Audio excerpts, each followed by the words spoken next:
골프 선수 출신 박세리 씨가 거액의 증여세를 내야 할 수도 있다, 이런 전망이 제기가 됐습니다. 네, 관련 내용 정혁진 변호사, 장윤미 변호사와 함께 자세히 짚어보도록 하겠습니다. 안녕하세요. 네, 반갑습니다. 자, 그동안 박세리 씨가요, 부친 대신 갚아온 빚이 서류상으로만 30억 원이 넘는 것으로 지금 알려져 있습니다.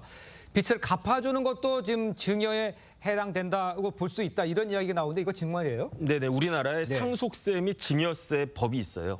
줄여가지고 이제 상증세법이라고 하는데 36조에 어떻게 규정되어 있냐면요. 네. 제3자로부터 채무를 인수받거나 변제받은 경우에 예. 그런 경우에는 그 인수 또는 변제받은 날이 증여일이 되고요. 그다음에 그 변제 등으로 인해서 그 이익이 생기면 그 상당하는 이익을 증여재산 가액으로 본다, 이렇게 규정이 되어 있습니다. 네. 그런데 지금 박세리 씨 아버지가 현실적으로는 그 많은 돈을 받았음에도 불구하고 재산이 없다라고 보여지지 않습니까? 이러한 경우에는 또 상증세법 4조의 2의 6항에 네. 증여자 연대 납부 의무가 있어가지고 예. 만약에 수증자, 그러니까 아버지가 되겠죠. 아버지가 증여세도 뭐 몇십억 된다는 이야기 아니겠습니까? 그러니까요. 이런 증여세를 납부할 능력이 안 될 경우에는 증여한 박세리 선수가 그 뭐 세금을, 증여세를 납부해야 되는 그런 근거 규정도 있어가지고 그렇군요. 이렇게 되면 네. 박세리 씨는 아버지 부채까지 다 변제해주고 그에 따른 또 증여세까지 납부해야 되는 것이 아니냐, 법적으로는 그런데요.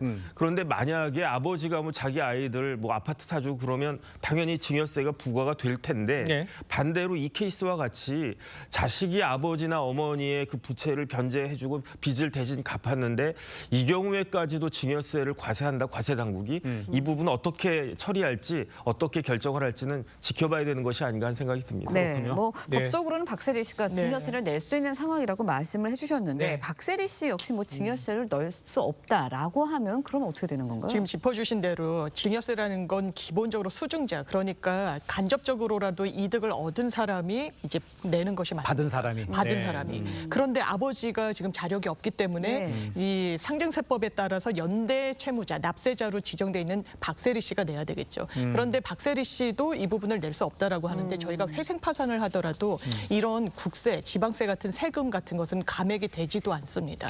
그렇기 때문에 계속해서 채무로 남게 되는 거고, 다만 가족이라고 해서 어떤 경제적인 그런 부담을 법적으로 공유하는 것은 아니기 때문에 예. 이 과세 당국으로서는 박세리 씨의 자산, 그러니까 지금 부동산 같은 게 다 아버지로부터 인수를 받아서 본인 명의로 되어 있거든요. 그 부분과 관련해서 이제 강제 경매 등의 절차를 밟을 수밖에 없어 보입니다. 그렇군요. 네. 근데 일각에서 박세리 씨 아버지가 이 처벌과 관련해서요, 친족 상도례 규정이 적용될지도 지금 관심이 크다고 합니다.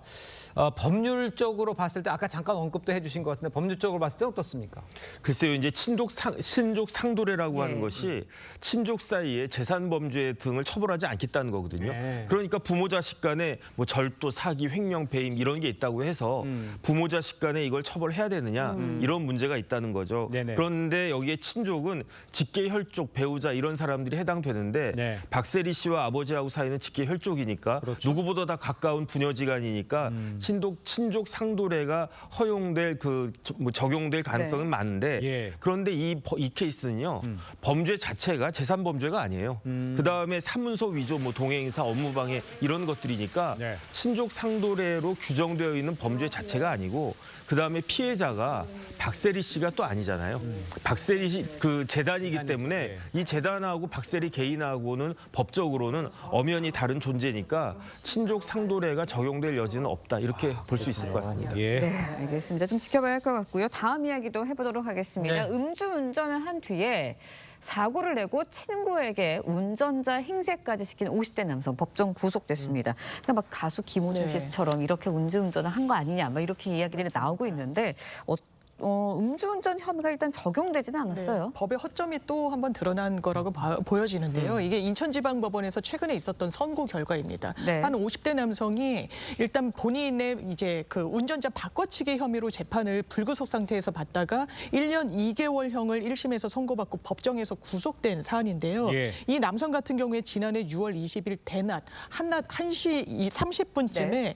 인천시 중구 한 도로에서 음주운전을 했습니다. 그리고 사고를 내고 차를 버리고 버리고 그냥 도주를 해요. 그리고 그 이후에 경찰에 출두 등을 하지 않고 본인의 초등학교 동창 철물점 사장님이었다고 하는데 예. 그 친구에게 당신이 운전했다고 해라라고 하면서 그 친구가 또 지인과 함께 차를 찾으러 가던 중에 경찰에 적발이 됩니다. 네. 그러면서 이 차주 정확하게 어디 갔냐? 왜냐하면 강력하게 음주운전으로 추정이 되니까요. 예. 그런데 우리가 다른 식당에 내려주고 네. 이 사람 차를 대신 운전해 주는 거다. 수사에 혼선을 줬습니다. 이런 부분과 관련해서 이 정작 음주운전을 한 것으로 추정되는 남성 수사기관에 출두했을 때는 시간이 굉장히 지났을 때였기 때문에 음주 혐의로는 기소가 되지 못했습니다. 그렇군요.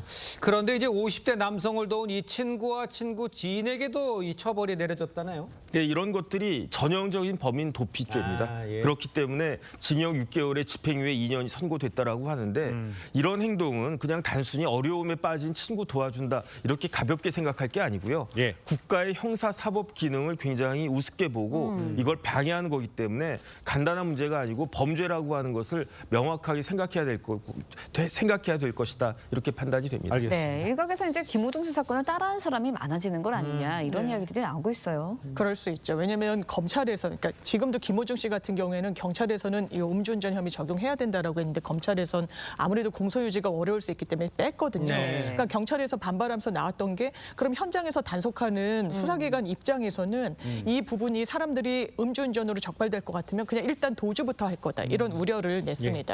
그렇기 때문에 국회에서도 지금 한 2개의 법안이 발의돼 있는데요. 민주당 민영배 의원 등이 일단 음주운전 혐의를 가리기 위해서 이후에 이른바 술타기 수법이라는 걸 많이 씁니다. 네. 김호중 씨도 다른 이 인근 수도권 예. 모텔에 먹으면서 이 맥주를 마셨다는 거 아니겠습니까? 그러니까요. 언제 음주를 했는지 이런 혼선을 주는 행위를 하면 별도로 형사처벌을 하도록 하는 규정이 국회에서 논의 중입니다. 알겠습니다. 자, 다음 이야기도 짧게 해보죠. 육군 훈련병의 군기 훈련을 받다가 숨진 사건과 관련해서 당시 훈련을 지시했던 이 중대장과 부중대장이 구속이 됐습니다. 근데 두 사람 모두 혐의를 대부분 인정을 했다는 거 아니에요? 네네, 혐의는 어떤 거냐면요. 네. 이제 사람이 죽었으니까 업무상 과실치사가 되고요. 그다음에 군형법에 어떤 규정이 있냐면 직권남용 가혹행위라고 하는 특별한 규정이 네. 군형법 62조에 있습니다. 아마 이 두 가지 범죄가 이제 혐의가 돼가지고 처벌을 받을 것 같고요.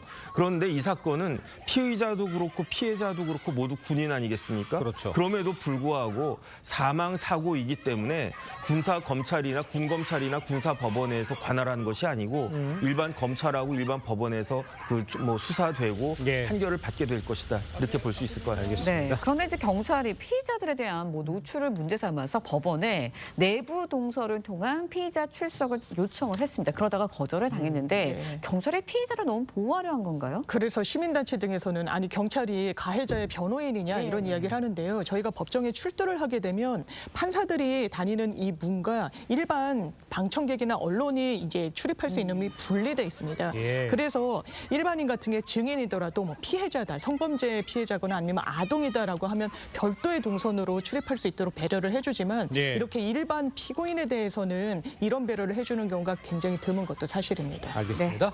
자, 두 분 말씀 여기까지 듣겠습니다. 고맙습니다. 고맙습니다.